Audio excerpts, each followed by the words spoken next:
Pendant 15 ans, à chaque Noël, ma famille a oublié de me prévenir du rassemblement familial. Je le découvrais toujours par des photos Instagram. L'année dernière, j'ai hérité de la maison de plage de ma grand-mère, celle-là même qu'il utilise pour Noël. Ce décembre, quand 23 membres de la famille sont arrivés, je les attendais à la porte avec un shérif et un. Je m'appelle Yolena. J'ai 32 ans. Pendant 15 ans, j'ai passé tous les Noëls seul, faisant défiler sur Instagram les photos de toute ma famille, célébrant ensemble dans la maison de plage de ma grand-mère, et me demandant ce que j'avais fait de mal pour ne pas être invité. Je n'ai jamais eu de réponse. Je n'ai jamais eu d'excuses. Je n'ai même jamais reçu un SMS. Puis, en janvier dernier, ma grand-mère est décédée.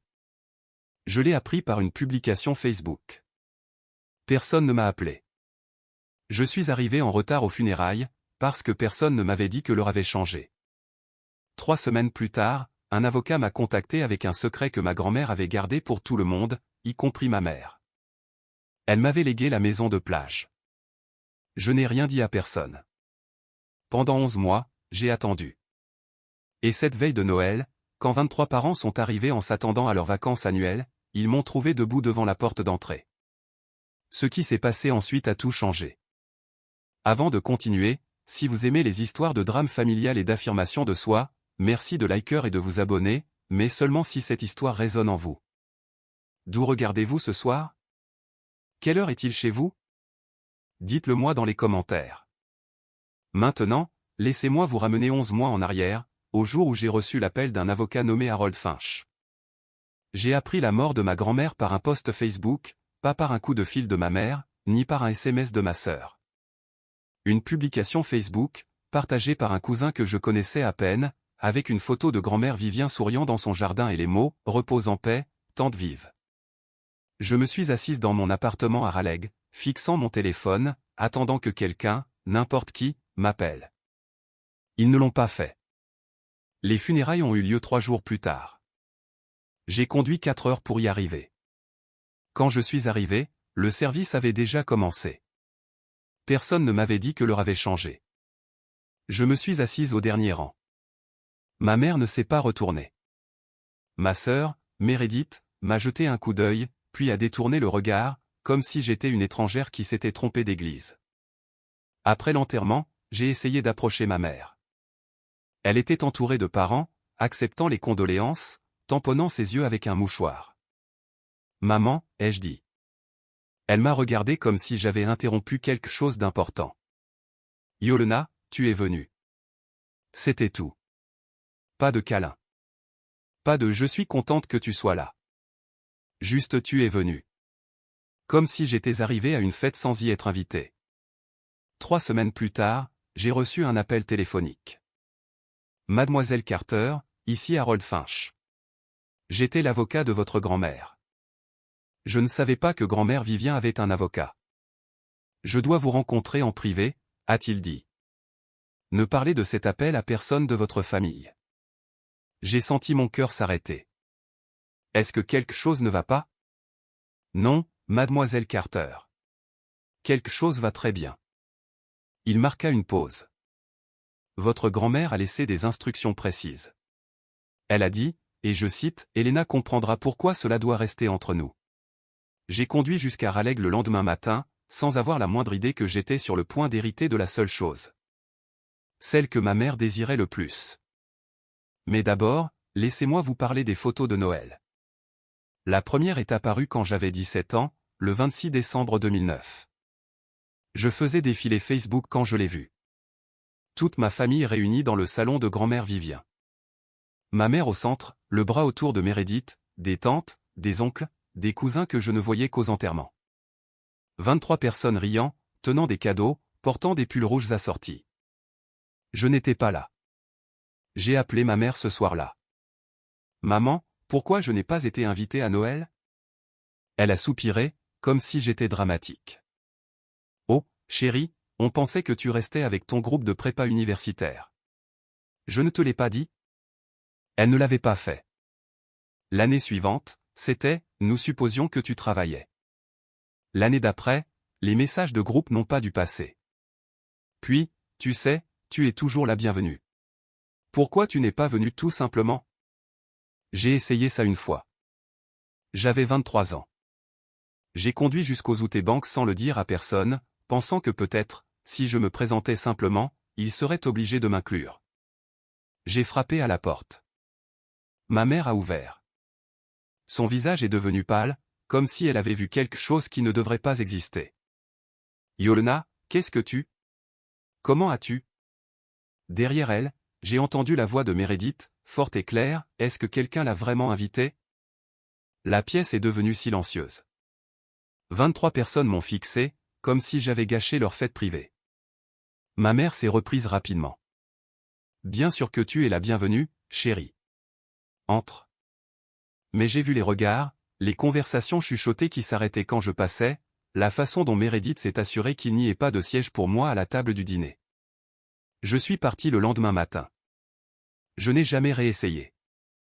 Pendant 15 ans, j'ai passé Noël seul, faisant défiler les photos d'une famille qui faisait semblant que je n'existais pas. Jusqu'à ce que grand-mère Vivien change tout. Pour comprendre pourquoi ma mère m'a effacé, il faut comprendre David Carter. C'était mon père. Il est mort quand j'avais 3 ans. Je ne me souviens pas de lui. Pas vraiment. Juste des fragments. L'odeur de la térébenthine. Une voix grave fredonnant du jazz. La façon dont il me soulevait sur ses épaules pour que je puisse toucher les nuages. C'était un peintre, un rêveur, un homme qui croyait en la beauté plus qu'aux factures. Ma mère l'a épousé quand elle avait 19 ans. Elle était jeune, impulsive, follement amoureuse. Ses parents désapprouvaient. Ses amis l'avaient prévenu, mais Diane a suivi son cœur. Et puis la réalité s'est installée. David ne pouvait pas garder un emploi stable. Ses peintures ne se vendaient pas. Il vivait dans un appartement d'une chambre avec un toit qui fuyait et un bébé qui pleurait toute la nuit. Quand j'avais 3 ans, David rentrait d'une exposition en galerie. Sa première vraie chance de succès. Un camion a brûlé un feu rouge. Il est mort sur le coup. Les peintures qui ne se vendaient pas de son vivant, elles valent 6 chiffres maintenant. Mais ma mère ne voulait pas de l'argent. Elle voulait oublier. Elle s'est remariée 2 ans plus tard. Richard Mitchell. Stable, prospère, sûr. Ils ont eu Meredith quand j'avais 7 ans. Et lentement, soigneusement, ma mère a commencé à effacer David Carter de l'existence. Elle ne parlait jamais de lui, ne me montrait jamais de photos. Quand les proches posaient des questions sur son premier mariage, elle changeait de sujet. Et moi? J'ai ses yeux. Bleu-gris, inhabituels, inimitables. Grand-mère Vivien était la seule à me dire la vérité. Ta mère ne te déteste pas, Yolna, a-t-elle dit une fois, alors que je pleurais sous son porche après un autre Noël passé seul. Elle déteste ce que tu lui rappelles. Je ne comprenais pas alors. Mais le jour où je suis entré dans le bureau d'Harold Finch, j'ai enfin compris. Le bureau d'Harold Finch se trouvait dans un bâtiment en briques du centre-ville, le genre d'endroit qui sentait les vieux livres et les décisions importantes. Il était plus âgé que je ne le pensais, les cheveux argentés, bienveillant, avec une poignée de main qui ressemblait à une promesse. Merci d'être venue, mademoiselle Carter. Il désigna un fauteuil en cuir. Asseyez-vous, je vous en prie. Je me suis assise. Mes mains tremblaient. Il fit glisser une enveloppe sur son bureau. Votre grand-mère m'a demandé de vous donner ceci en premier, avant que nous discutions des questions juridiques. L'enveloppe était de couleur crème, mon nom écrit avec l'écriture cursive tremblante de grand-mère Vivien. Je l'ai ouverte délicatement, comme si elle pouvait se briser. À l'intérieur, il y avait une seule page manuscrite. Ma très chère Helena, si tu lis ceci, c'est que je suis parti. Mais avant de partir, je devais arranger quelque chose. Tu es la seule qui ne m'ait jamais rien demandé. Tu venais me voir tous les dimanches, pas pour mon argent, pas pour la maison, mais pour moi. Tu appelais juste pour entendre ma voix. Tu restais assise avec moi quand j'étais malade, quand j'avais peur, quand je me sentais seul. Ta mère et ta sœur venaient quand elles voulaient quelque chose. Toi, tu venais parce que tu m'aimais. Alors, je te laisse tout. Ils diront que j'étais confuse. Ils diront que tu m'as manipulé. Mais je n'ai jamais été aussi lucide de toute ma vie. La maison de plage est à toi. Entièrement. Fais en ce que tu veux. Promets-moi juste une chose, arrête d'être invisible. Avec tout mon amour, grand-mère. J'ai levé les yeux vers Harold. Mes yeux étaient humides. La maison de plage, ai-je chuchoté. Elle m'a laissé la maison de plage? Harold a hoché la tête. L'acte notarié, la propriété, tout. Elle a préparé cela il y a 5 ans et l'a mis à jour 2 fois, spécifiquement pour se prémunir contre toute contestation. Il s'est penché en avant. Mademoiselle Carter, votre grand-mère a anticipé une résistance. Ce testament est en béton armé. Je suis restée assise dans ce fauteuil en cuir pendant un long moment, tenant la lettre de grand-mère comme si c'était la seule chose qui me retenait sur terre. La maison de plage. L'endroit où ma famille se réunissait chaque Noël sans moi. L'endroit où ils prenaient des photos en pulls assortis et faisaient semblant que je n'existais pas. L'endroit, valant 2,3 millions de dollars, que ma mère convoitait depuis des décennies. Et grand-mère Vivien me l'avait laissé. Harold s'éclaircit la voix. Mademoiselle Carter, je dois vous demander, voulez-vous que j'informe votre famille au sujet du testament? Je l'ai regardé. 15 ans. 15 Noël. 15 fois où j'avais découvert que j'étais exclu à travers un écran, assise seule dans mon appartement, me demandant ce que j'avais fait de mal. Et maintenant, pour la première fois de ma vie, j'avais quelque chose qu'il voulait. Non, ai-je dit. Pas encore. Harold a hoché la tête lentement. Il ne semblait pas surpris. Votre grand-mère avait prédit que vous diriez cela.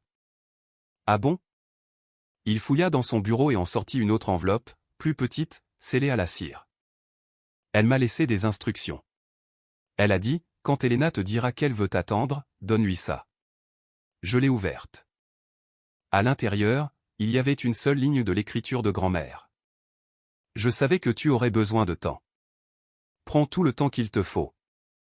Mais quand tu seras prête, montre-leur qui tu es. J'ai plié la note et l'ai mise dans ma poche. Monsieur Finch, ai-je dit, combien de temps faut-il pour transférer l'acte de propriété? Avec votre coopération, environ 3 semaines. Et si je veux garder cela privé? Il sourit, juste un peu. Je fais ce métier depuis 40 ans, mademoiselle Carter. Je sais être discret. Je me suis levé. Alors commençons. 11 mois. C'est le temps que j'ai attendu. Et pendant ce temps, j'ai appris ce que ma grand-mère savait déjà, la patience n'est pas une faiblesse. C'est une stratégie. Les 11 mois suivants m'ont donné l'impression de vivre 2 vies. Dans une vie, j'étais Yolena Carter, comptable senior dans une entreprise privée à Raleigh. Je classais des rapports. J'assistais à des réunions. Je déjeunais seul à mon bureau. Dans l'autre vie, je devenais tranquillement la propriétaire d'une maison de plage de 2,3 millions de dollars, une maison dont ma famille ignorait qu'elle m'appartenait. En février, j'ai signé les derniers papiers. Harold m'a remis un jeu de clés et un dossier épais rempli de documents. C'est fait, a-t-il dit. La propriété est légalement à vous. Avril, Pâques, est venu et reparti. Pas d'invitation. Je n'en attendais pas. Juillet, l'anniversaire de Meredith. J'ai ouvert Instagram et j'ai vu 47 photos de la maison de plage. Ma mère levant une coupe de champagne. Ma sœur soufflant des bougies sur la terrasse. Les enfants de mes cousins courant dans le salon, ce salon que je possédais désormais. J'ai sauvegardé chaque photo. Documentation, avait appelé cela Harold, preuve d'utilisation sans permission. Septembre. Je vérifiais mes emails quand j'ai trouvé un message transféré par tante Patty, la sœur cadette de ma grand-mère. Il provenait d'une conversation de groupe familial à laquelle je n'avais jamais été ajouté. Diane avait écrit « La maison de plage de maman a besoin d'entretien. Je programme un entrepreneur pour le mois prochain. Je m'occupe de la facture. » Elle planifiait des réparations sur ma maison. Dépensant de l'argent sur ma propriété sans demander, sans savoir. J'ai appelé Harold. « Qu'est-ce que je fais ? » « Laissez-la faire, a-t-il dit. Gardez les reçus. Elle améliore votre actif gratuitement. L'entrepreneur est venu en octobre. Nouveau bardeau de toiture, peinture fraîche sur la terrasse, appareil de cuisine amélioré. Ma mère a payé 12 000 $ pour rénover une maison qui ne lui appartenait pas. J'ai gardé chaque facture. Novembre, j'ai commencé à planifier. Le 23 décembre, j'ai pris un vol pour la Caroline du Nord avec un dossier plein de documents et 15 ans de silence, le tout emballé dans un seul mot, assez. Une semaine avant Noël, j'ai passé un coup de fil au bureau du shérif du comté de Daré. Je voudrais signaler une situation potentielle d'intrusion, ai-je dit. Je possède une propriété dans les Outer Banks. J'ai des raisons de croire que plusieurs individus tenteront d'y entrer sans permission le 24 décembre.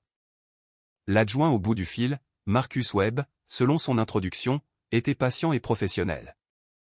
Madame, pouvez-vous prouver que vous êtes propriétaire? J'ai l'acte notarié, le titre, les relevés d'impôts et le testament de l'ancienne propriétaire, le tout notarié. Une pause. C'est complet. J'ai eu 11 mois pour me préparer. Nous avons convenu de nous rencontrer le matin du réveillon de Noël. Il vérifierait mes documents. Si tout était en règle, il serait là quand ma famille arriverait. Madame, a dit l'adjoint Webb avant de raccrocher, êtes-vous sûr de vouloir faire ça? Les situations familiales peuvent devenir compliquées. Adjoint, ma famille utilise ma propriété depuis 15 ans à mon insu et sans mon consentement. Je dirais que c'est déjà compliqué. La veille de mon départ, mon téléphone a vibré. Tante Patty. Elena, c'est Patty. Je voulais juste prendre de tes nouvelles. J'ai failli laisser tomber le téléphone. Tante Patty était la seule parente qui demandait de mes nouvelles, la seule qui, de temps en temps, s'opposait un peu quand ma mère contrôlait le récit. Je vais bien, tante Patty. Tu es sûre, chérie? Je me demande toujours pourquoi tu n'es jamais à ces réunions. Diane dit que tu préfères être seule, mais... Elle laissa sa phrase en suspens. Tante Patty, ai-je dit prudemment, tu comprendras bientôt. Qu'est-ce que tu veux dire? Ne sois juste pas surprise. Quoi qu'il arrive demain. Elle est restée silencieuse un instant. Yolena, qu'est-ce que tu prépares? J'ai souri. Mon premier vrai sourire depuis des mois. Je vais juste me présenter, pour une fois. J'ai raccroché, fait mon sac et je me suis endormi. Demain, j'arrêterai d'être invisible. La maison de plage était exactement comme dans mes souvenirs. Je suis arrivé le soir du 23 décembre, juste au moment où le soleil se couchait sur les Outer Banks. La clé Carole m'avait donné entrait parfaitement dans la nouvelle serrure que j'avais fait installer 2 mois plus tôt. La vieille clé de ma mère ne fonctionnerait plus. Je suis entré et je suis resté dans l'entrée, respirant l'odeur de l'air salin et du vieux bois. La dernière fois que j'étais venu ici, j'avais 23 ans, non invité, indésirable. J'étais parti avant le petit déjeuner. Maintenant, j'étais de retour. Et cette fois, je possédais chaque centimètre carré. J'ai marché lentement à travers la maison, pièce par pièce. Le salon avec sa cheminée en pierre. La cuisine que ma mère venait de rénover, avec mon argent, techniquement.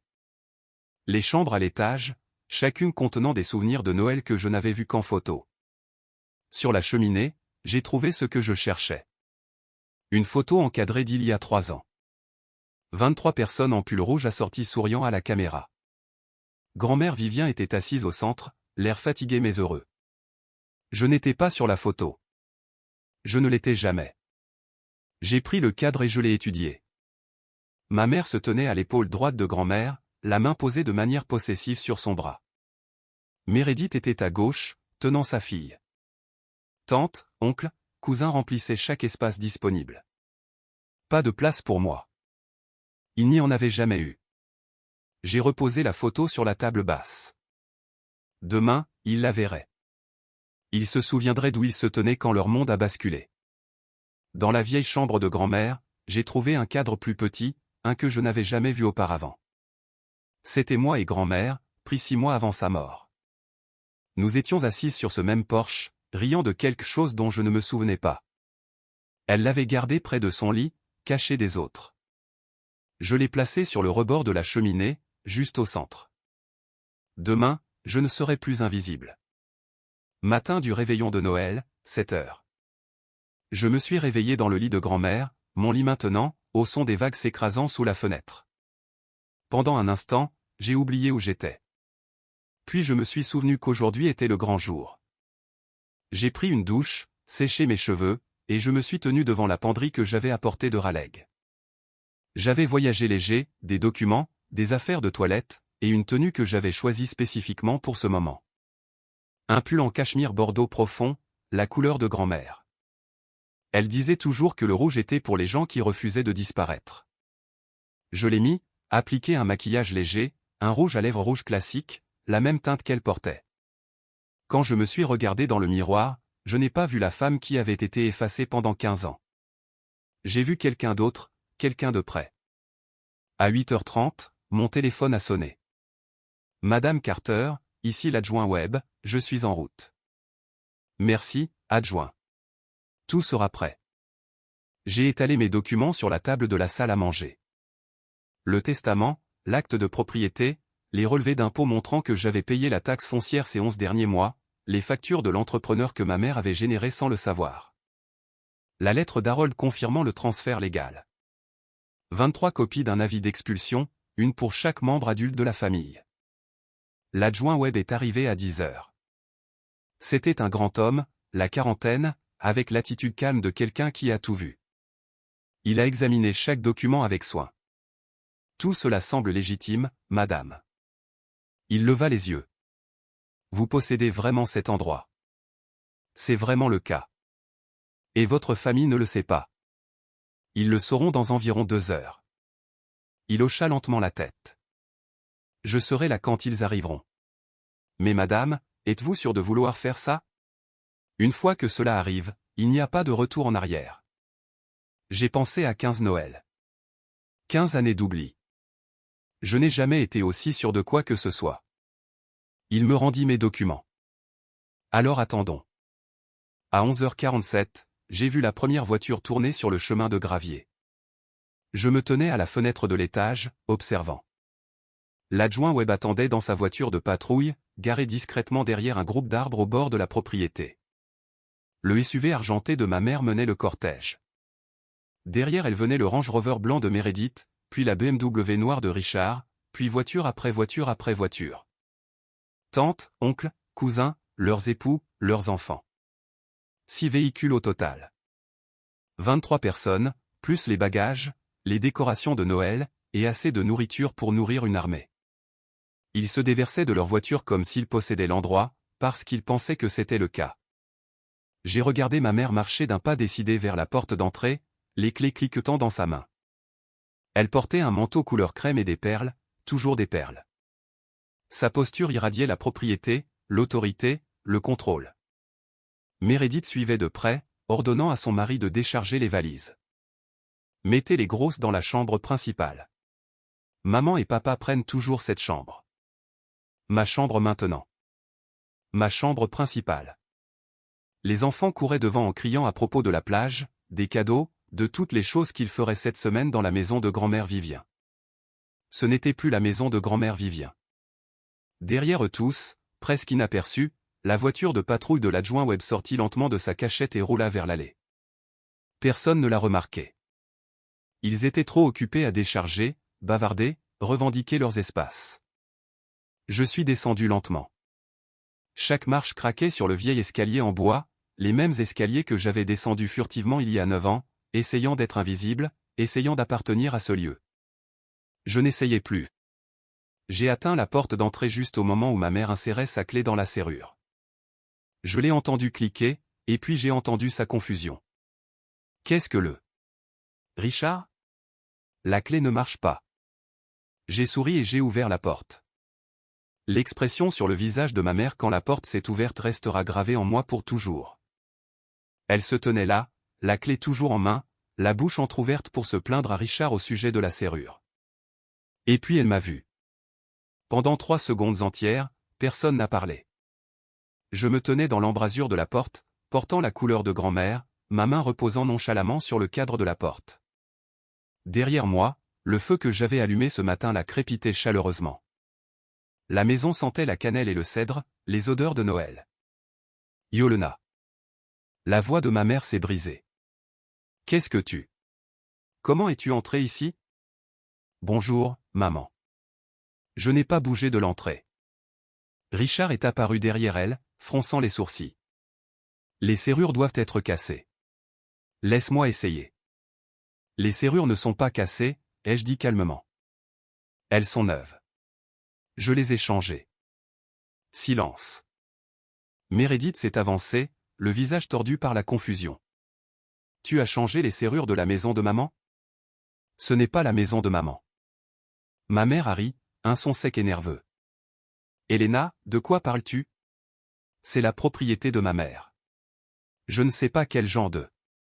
C'est ma propriété, ai-je dit. Et ça l'est depuis 11 mois. Encore le silence.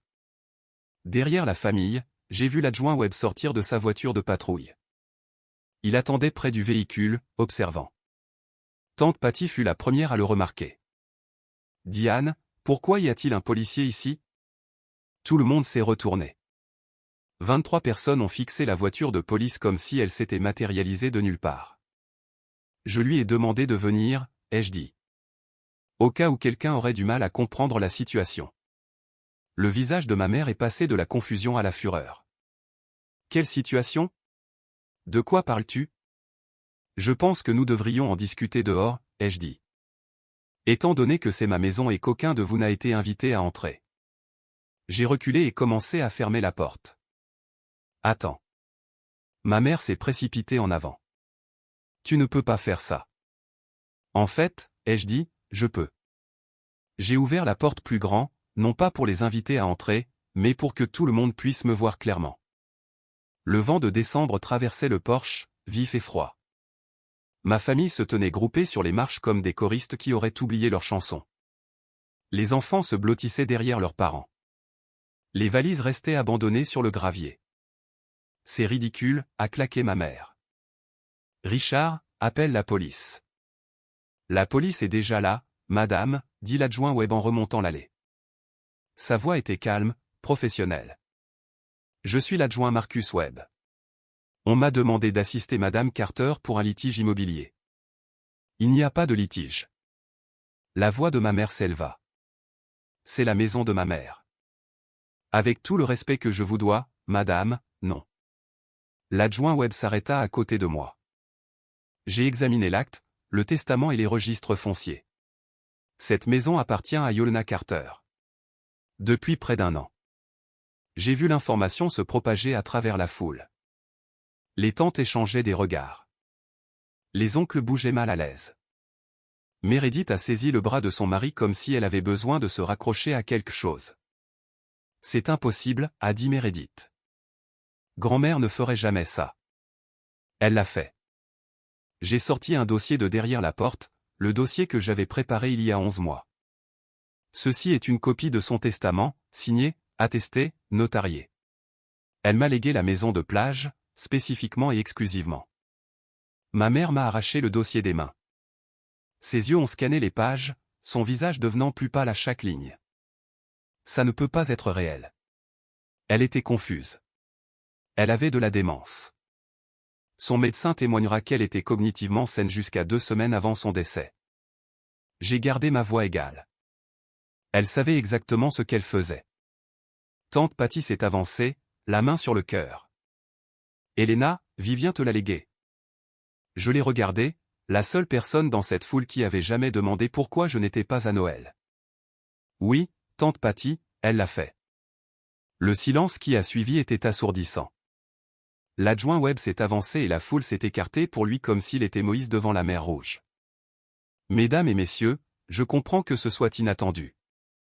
Sa voix portait l'autorité de quelqu'un qui avait annoncé de mauvaises nouvelles 1000 fois, mais la loi est claire. Madame Carter est la propriétaire légale de cette propriété. J'ai vérifié les documents moi-même. Richard s'éclaircit la voix. Officier, il y a sûrement une erreur. La famille utilise cette propriété depuis. Pour 15 ans. Sans ma permission, ai-je terminé. Parce que je ne savais pas que je la possédais avant il y a 11 mois. Tu ne savais pas? La voix de Meredith dégoulinait de scepticisme. Comme c'est pratique. Votre grand-mère a gardé cela privé, a dit l'adjoint Webb. C'était son choix.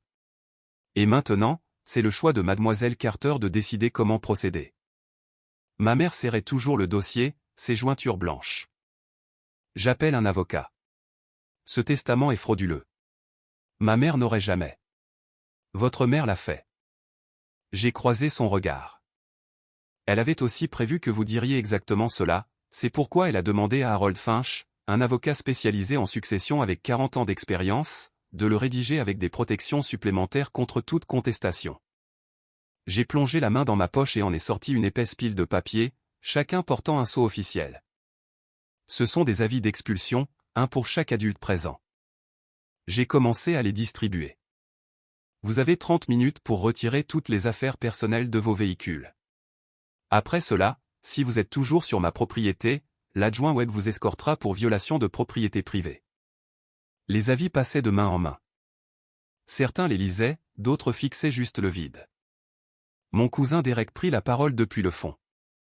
Elena, allez. C'est la veille de Noël. On ne peut pas en parler? On aurait pu en parler lors de n'importe lequel des 15 Noëls que vous avez passés ici sans m'inviter. J'ai haussé les épaules. J'ai le temps maintenant. Vous en avez? Personne n'a répondu.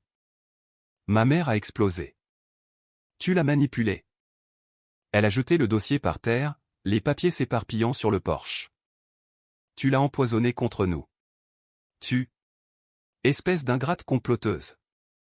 À quand remonte la dernière fois que tu lui as rendu visite, maman? Elle s'est arrêtée au milieu de sa phrase. Je lui ai rendu visite tous les dimanches pendant 5 ans, ai-je continué. Je suis resté assise avec elle quand elle avait peur. Je lui ai tenu la main quand elle mourait. Quand est-ce que tu es venu la dernière fois? Et je ne parle pas de Noël quand tu voulais la maison. Je veux dire juste pour la voir. La bouche de ma mère s'est ouverte et fermée. Aucun mot n'est sorti. Meredith a essayé de la sauver. Ça ne te donne pas le droit de voler notre héritage. Votre héritage? J'ai ri, un son que je ne reconnaissais pas. Tu veux dire la maison que vous utilisez gratuitement depuis 15 ans? La maison sur laquelle vous avez programmé des réparations sans demander à qui elle appartenait? Je me suis tourné vers la foule. Ma mère a payé 12 000 $ en octobre pour rénover cette cuisine. Elle ne m'a pas demandé. Elle ne savait même pas qu'elle le devait, parce qu'elle supposait qu'elle possédait quelque chose qui n'a jamais été à elle. La voix de tante Patty a coupé la tension. Diane, à quand remonte la dernière fois que tu as invité Yolna à Noël? La question est restée suspendue dans l'air comme de la fumée. Ma mère s'est retournée vers sa sœur. Ce n'est pas. Elle n'a jamais voulu venir. Elle aime être seule. Je ne voulais pas venir. J'ai gardé ma voix stable. Ou on ne m'a jamais dit quand avait lieu le rassemblement? Silence. 23 personnes, et pas une seule ne pouvait croiser mon regard. Puis ma mère a dit les mots qui ont tout changé. Très bien. Tu veux savoir pourquoi tu n'es jamais invité? Parce que je ne peux pas te regarder. Chaque fois que je vois ton visage, je le vois lui. Ton père.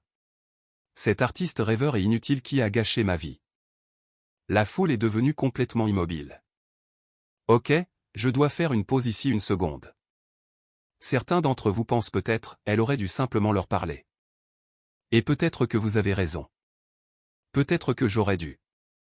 Mais voici ma question pour vous, si quelqu'un vous ignore pendant 15 ans, lui devez-vous une conversation? Tapez, oui, si vous pensez que j'aurais dû parler d'abord. Tapez, non, si vous pensez que les actes sont plus éloquents que les mots. Je lirai chaque commentaire après ça. Le silence après l'explosion de ma mère ne ressemblait à rien de ce que j'avais connu. 23 personnes restaient figées dans le froid de décembre, leur souffle formant de petits nuages qui se dissipaient dans le néant. Même les enfants s'étaient tus, sentant que quelque chose de terrible avait basculé. La voix de Meredith est sortie étranglée. « Maman, de quoi parles-tu » Le visage de ma mère était devenu blanc.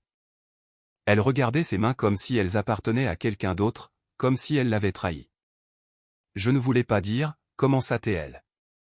Ce n'est pas ce que je. David Carter, ai-je dit doucement. Mon père, l'homme que tu as épousé avant Richard, l'homme que tu essaies d'effacer depuis 30 ans. Richard s'est avancé, son visage un masque de confusion. Diane, de quoi parle-t-elle?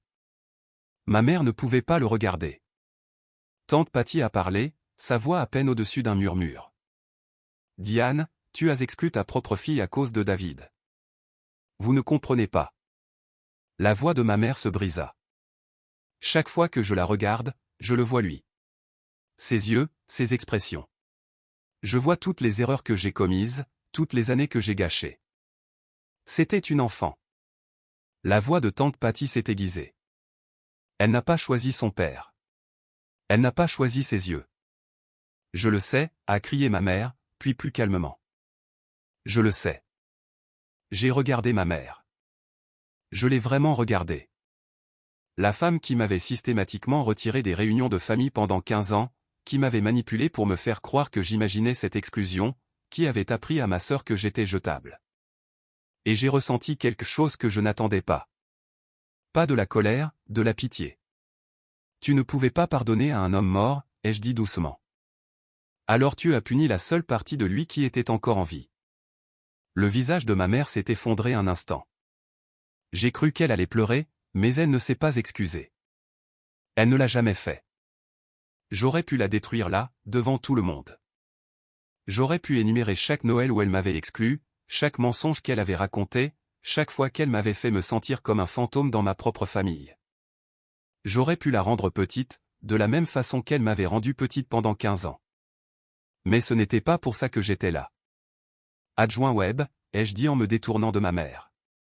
S'il vous plaît, donnez-leur 30 minutes pour retirer toutes les affaires personnelles de leur véhicule.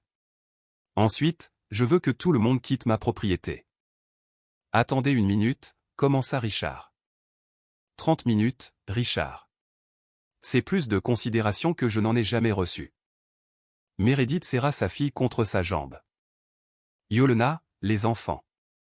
C'est la veille de Noël. Tu ne peux pas simplement nous mettre dehors sans nulle part où aller. Il y a 3 hôtels en ville.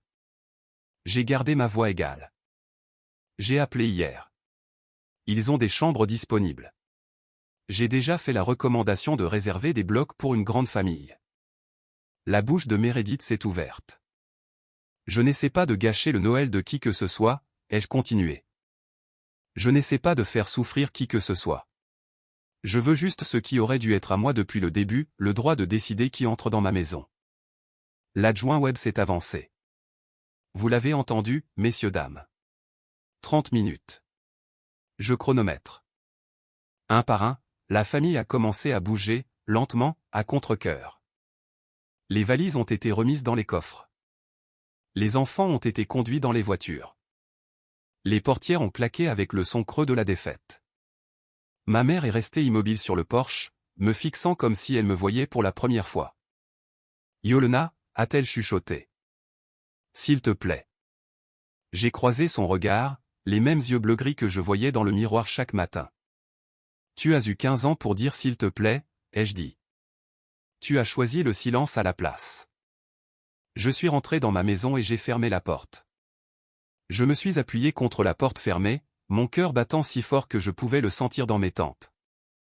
Par la fenêtre, j'ai regardé les voitures commencer à s'éloigner. Une par une, le crissement du gravier sous les pneus était le seul son. Puis j'ai entendu frapper. Je me suis tendu aussi, c'était ma mère, encore ? Elena, c'est Patty. J'ai ouvert la porte. Tante Patty se tenait seule sur le porche. Les autres voitures disparaissaient déjà au bout de la route. Elle n'était pas partie avec eux. Je peux, demanda-t-elle doucement. Je me suis écarté. Elle est entrée, ses yeux balayant la pièce familière avec une nouvelle compréhension. J'aurais dû parler il y a des années. Sa voix était épaisse. J'ai demandé à Diane pourquoi tu ne venais jamais. Chaque année, je demandais. Elle avait toujours une excuse. Yolena aime son espace. Yolena a du travail. Yolena préfère être seule. Et tu l'as cru? Je l'ai cru. Patty essuya ses yeux. C'est ma faute. J'aurais dû t'appeler directement. J'aurais dû exiger des réponses. Pourquoi tu ne l'as pas fait? Elle resta silencieuse un long moment. Parce que c'était plus facile de ne pas le faire. Parce que Diane est.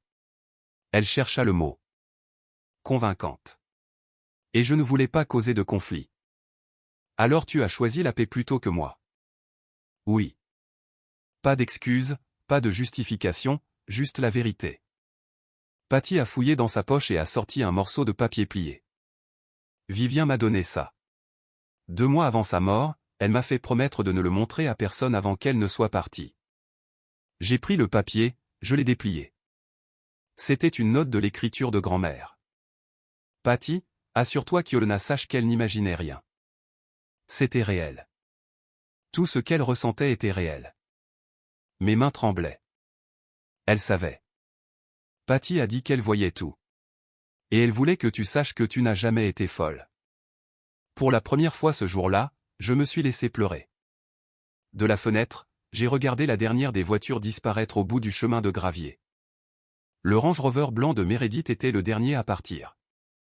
Par la vitre arrière, je pouvais voir le visage de sa fille pressé contre la vitre, confuse, regardant la maison de plage rétrécir au loin. Je me demandais ce qu'ils allaient lui raconter. Probablement que tante Yolna était folle, qu'elle avait volé la maison, qu'elle était une méchante dans leur histoire de famille.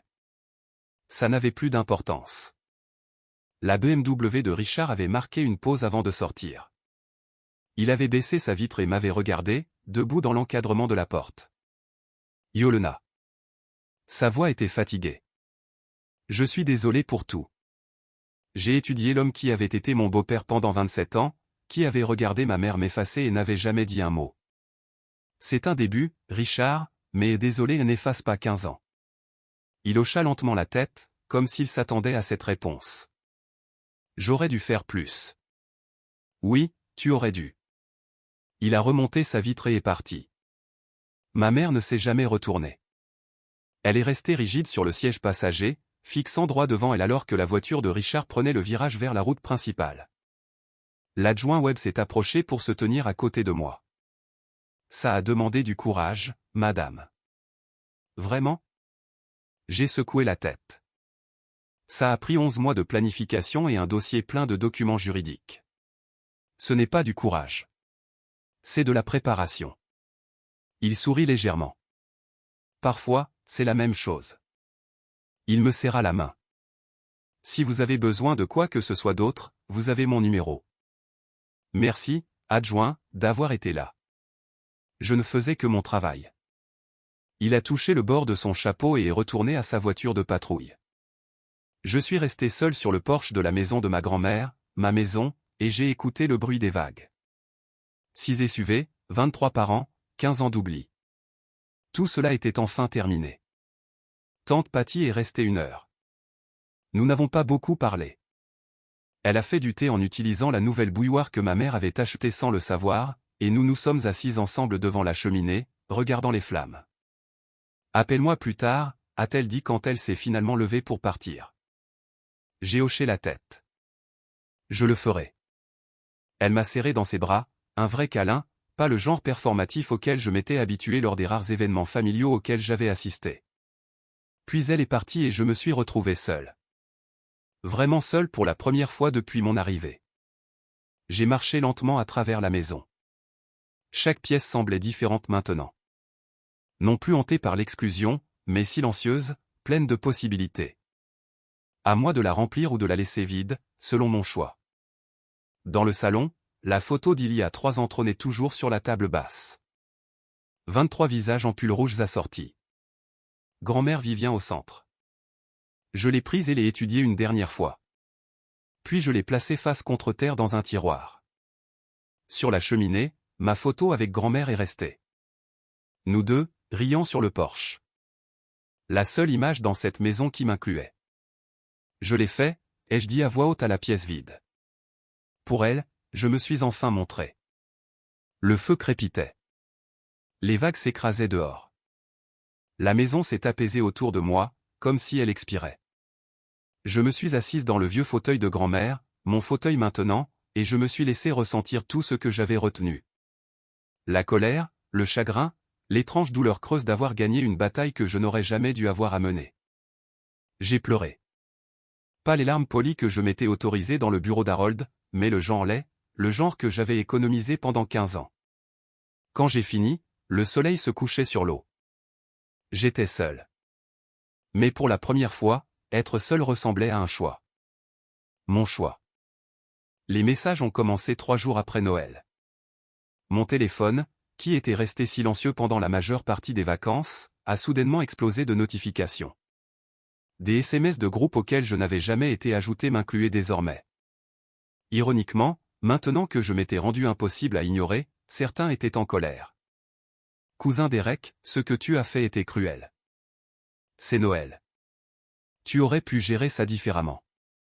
Tante Barbara, la sœur de ma mère, Vivien aurait honte de la façon dont tu as traité ta famille. Meredith, j'espère que tu es contente de détruire nos traditions. Grand-mère doit se retourner dans sa tombe. Je n'ai répondu à aucun d'entre eux, mais il y avait aussi d'autres messages. Des inattendus. Oncle Frank, qui avait toujours semblé être un bruit de fond lors des événements familiaux, Yolena, je ne savais pas que tu n'étais pas invitée. J'ai toujours pensé que tu ne voulais simplement pas venir. Je suis désolé. Cousine Sarah, j'ai demandé à ma mère une fois pourquoi tu n'étais jamais là. Elle a dit que tu avais tes propres trucs. J'aurais dû te contacter. Je suis désolé. Un autre cousin, un dont je me souvenais à peine, je viens d'apprendre que Diane a dit à tout le monde que tu préférais célébrer seul. Ce n'était pas vrai, n'est-ce pas? Non, ce n'était pas vrai. J'ai appris quelque chose durant ces 3 jours. Pendant 15 ans, ma mère avait contrôlé le récit.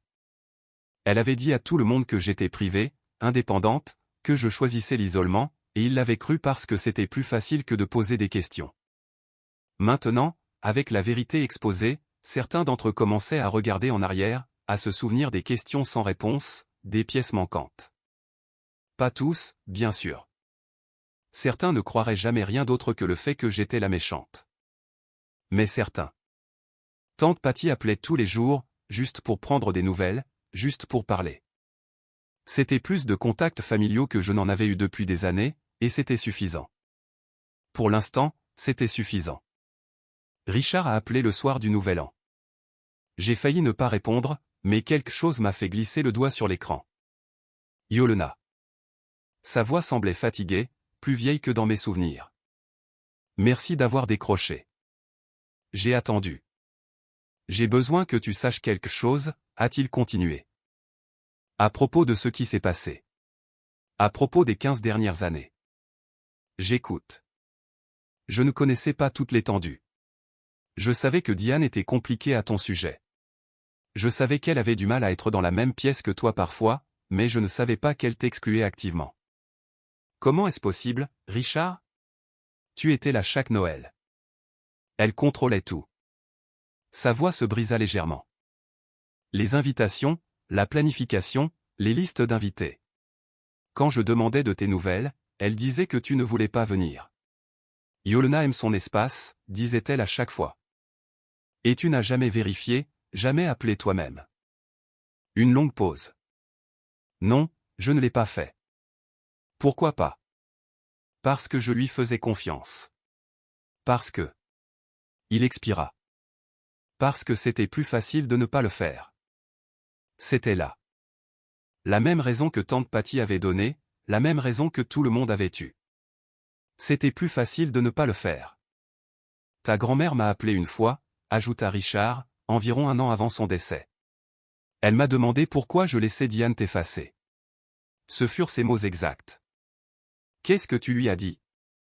Je n'avais pas de réponse. Je n'en ai toujours pas. Il marqua une pause. Je n'appelle pas pour demander pardon, Helena. Je ne mérite pas ça. Je voulais juste que tu saches que je le vois maintenant. Ce que Diane a fait, ce que j'ai permis en ne faisant rien. J'ai considéré ces mots, l'observateur passif, le témoin silencieux. 27 ans à regarder et à ne jamais intervenir. Merci de me l'avoir dit, Richard. Y a-t-il quelque chose que je puisse faire? Pas pour le moment, mais merci d'avoir demandé. C'était plus que ce que ma mère avait jamais fait. Ma mère a appelé une semaine plus tard. J'ai reconnu le numéro immédiatement. Le même numéro qui n'avait jamais appelé pour les anniversaires, jamais envoyé de SMS pour les vacances, jamais pris contact pendant 15 ans sauf si elle voulait quelque chose. J'ai répondu quand même. J'avais besoin d'entendre ce qu'elle dirait. Yolena. Diane. Chérie. Sa voix était mielleuse. Prudente. La voix qu'elle utilisait quand elle voulait quelque chose. Je pense que nous avons eu un terrible malentendu. Vraiment? Les fêtes sont tellement stressantes. Les gens disent des choses qu'ils ne pensent pas. Je suis sûr que nous pouvons arranger ça. Arranger quoi exactement? La maison, bien sûr. Son ton changea légèrement. Toujours doux, mais avec une pointe de tranchant. Elle a une telle valeur sentimentale pour toute la famille. Peut-être pourrions-nous arranger une sorte de copropriété. Je pourrais m'occuper de l'entretien. Et non. Silence. Pardon? Non, maman. Je ne partage pas la propriété. Je n'arrange pas de planning d'entretien. C'est ma maison. Grand-mère me l'a laissée. Ta grand-mère ne pensait pas clairement. Les avocats. Les avocats l'ont déjà examiné pendant 11 mois. Le testament est valide. C'est fini. Sa voix a complètement perdu sa douceur. Tu es déraisonnable. Je suis clair. Il y a une différence. Je suis toujours ta mère, Yolena. J'ai fermé les yeux. Être mère demande plus que de la biologie, maman. Tu m'as appris ça. Qu'est-ce que c'est censé vouloir dire? Ça veut dire que tu as passé 30 ans à essayer d'effacer un homme mort, et tu m'as effacé à la place. Et maintenant, c'est fini. J'ai fini. Yolena. Au revoir, maman. J'ai raccroché. Puis j'ai bloqué son numéro. C'était la première fois de ma vie que je mettais fin à une conversation avec ma mère selon mes propres termes. La première fois que j'arrêtais d'attendre des excuses qui n'allaient jamais venir. C'était comme poser quelque chose de lourd que je ne savais pas que je portais. Très vite, je sais que certains d'entre vous se demandent si j'ai un jour pardonné à ma mère. J'y viendrai. Mais d'abord, dites-moi, pensez-vous que les gens comme Diane peuvent réellement changer ou est-ce juste ce qu'ils sont? Commentez et changez si vous croyez aux secondes chances. Commentez et finissez si vous pensez que certains schémas ne peuvent pas être brisés. Pas de jugement d'une façon ou d'une autre. Je veux vraiment savoir ce que vous pensez. Maintenant, retour à l'histoire. En février, j'ai pris une décision. J'ai parlé à mon entreprise du travail à distance. Ils ont accepté. En partie parce que j'étais bonne dans mon travail, en partie parce que la flexibilité post-pandémique était devenue la norme. J'ai emballé mon appartement de Raleigh, chargé ma voiture et je suis retourné aux Outer Banks. La maison de plage m'attendait. J'ai passé la première semaine à m'installer, à déplacer des meubles, à peindre la chambre d'un gris bleu doux, faisant de l'espace le mien au lieu d'un musée de souvenirs familiaux dont je n'avais jamais fait partie. Un après-midi, en nettoyant un placard dans le vieux bureau de grand-mère, j'ai trouvé une boîte que je n'avais pas vue auparavant. À l'intérieur se trouvaient des lettres, des douzaines, écrites à divers membres de la famille, mais jamais envoyées. La plupart étaient banales. Des mots de remerciement, des vœux d'anniversaire, des plaintes sur la météo. Mais au fond, j'ai trouvé une enveloppe avec mon nom dessus. Pour Yolena, quand elle sera prête. À l'intérieur se trouvait une seule page. Ma très chère petite fille, tu n'as pas besoin de leur approbation pour avoir de la valeur. Tu as seulement besoin de ta propre approbation. Ils ont essayé de te rendre petite, mais les petites choses ne projettent pas d'ombre. Tu n'as jamais été petite, Yolena. Tu attendais juste ton moment. J'espère ne pas être là pour voir ça.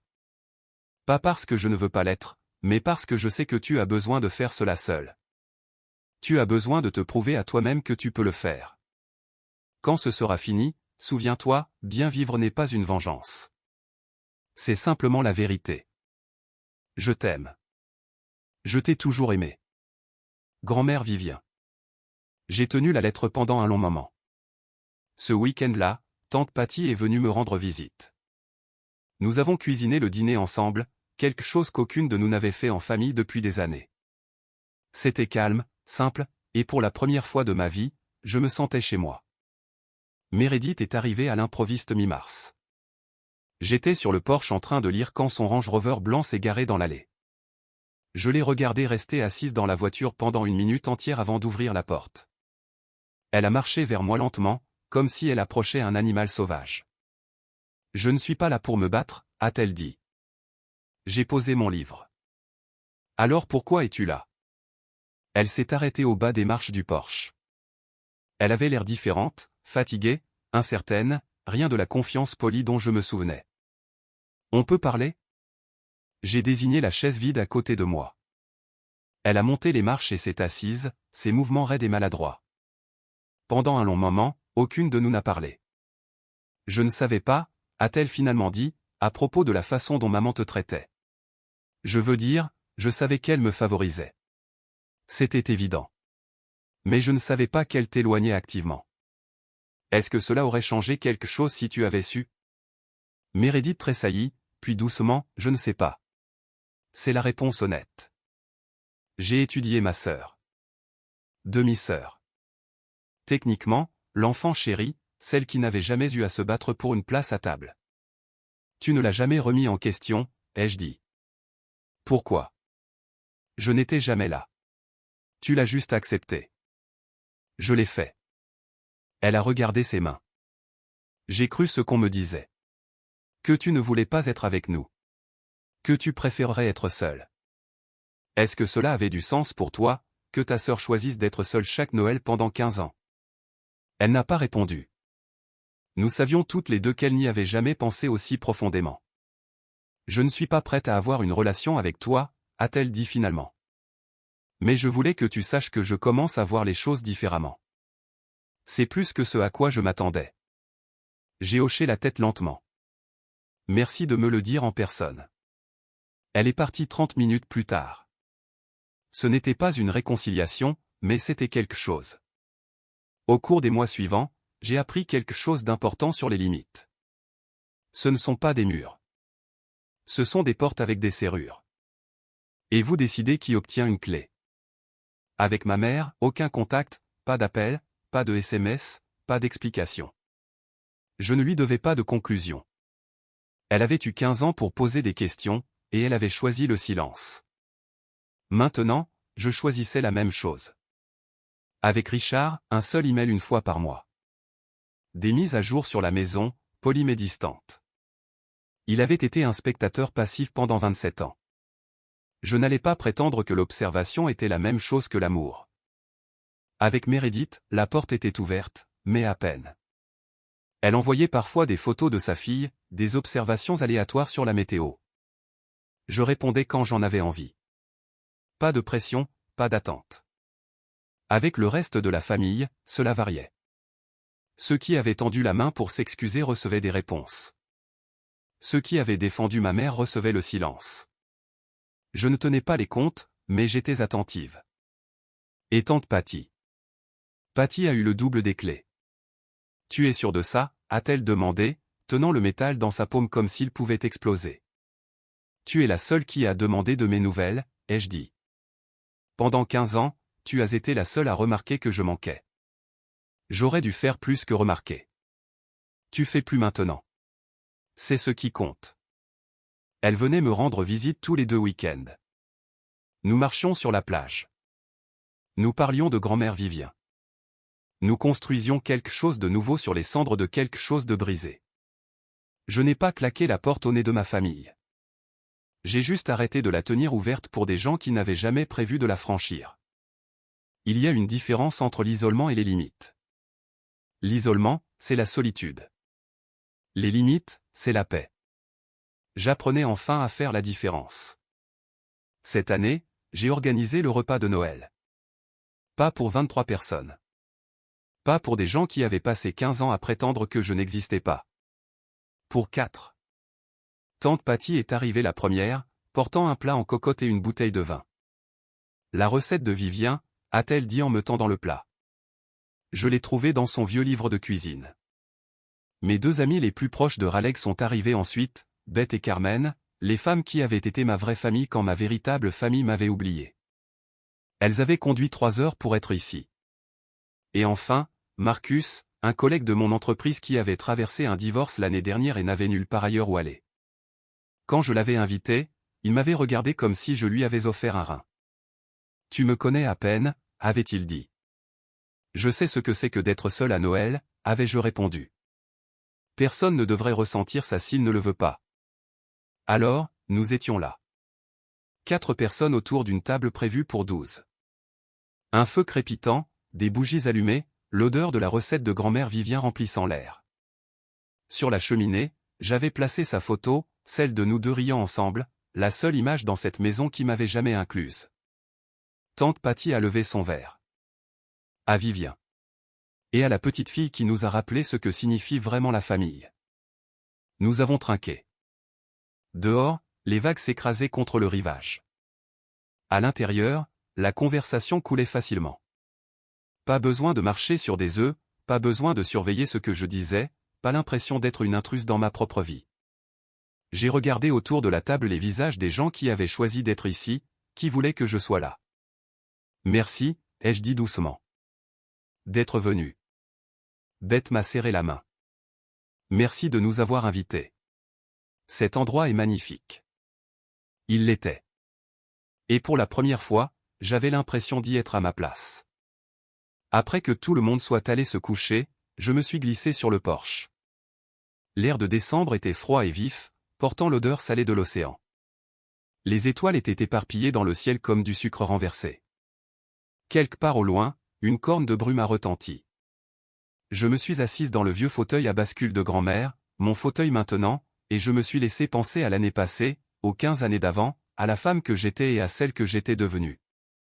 Je pensais que pardonner signifiait prétendre que rien ne s'était passé.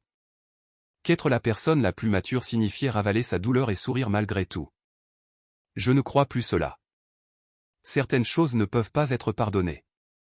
Pas parce que vous êtes amer, mais parce que le pardon exige une reconnaissance, exige des remords, exige un changement.